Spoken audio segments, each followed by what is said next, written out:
La décision de la CJUE du 28 janvier 2025 a été rendue suite à une question préjudicielle posée par un tribunal allemand. Celui-ci était saisi d'une action de follow-on, introduite par la société ASG2, agissant au titre des droits de 32 victimes d'une entente qu'elle lui avait sodée. Le Land, auteur de la pratique, contestait la qualité à agir d'ASG2, arguant que la loi allemande sur les services juridiques extrajudiciaires n'autorisait pas un tel recours dans les affaires de droit de la concurrence. La question préjudicielle posée à la CJUE portait sur l'interprétation du droit de l'Union européenne, notamment des articles 101 TFUE, 47 de la Charte des droits fondamentaux et des articles 2, 3 et 4 de la directive 2014-104.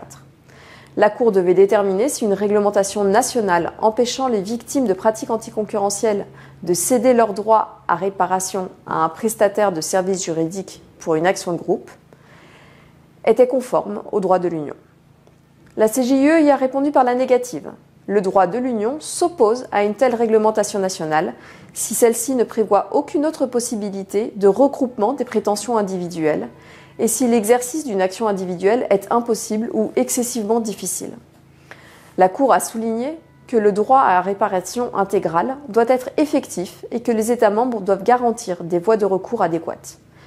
La décision de la CJUE renforce le principe d'effectivité du droit de réparation en matière de concurrence et est un pas important vers une meilleure protection des victimes des pratiques anticoncurrentielles. Elle oblige les États membres à adapter leur réglementation nationale pour permettre des actions groupées, lorsque cela est nécessaire pour garantir un accès effectif à la justice, tout en laissant une certaine flexibilité dans l'application de ces principes.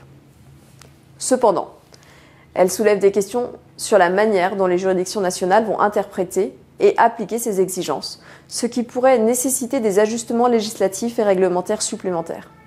En effet, elle manque de clarté quant à la notion d'action individuelle excessivement difficile. Elle laisse ainsi une marge d'appréciation aux juridictions nationales pour évaluer si cette action est effectivement excessivement difficile. Cette évaluation peut varier selon les contextes nationaux, ce qui pourrait entraîner des divergences dans l'application du droit de l'Union. En France, cette décision pourrait influencer les réformes en cours concernant l'action de groupe. Elle souligne la nécessité de mécanismes permettant de regrouper les prétentions individuelles, surtout dans les cas de dommages de faible valeur, mais concernant un grand nombre de personnes.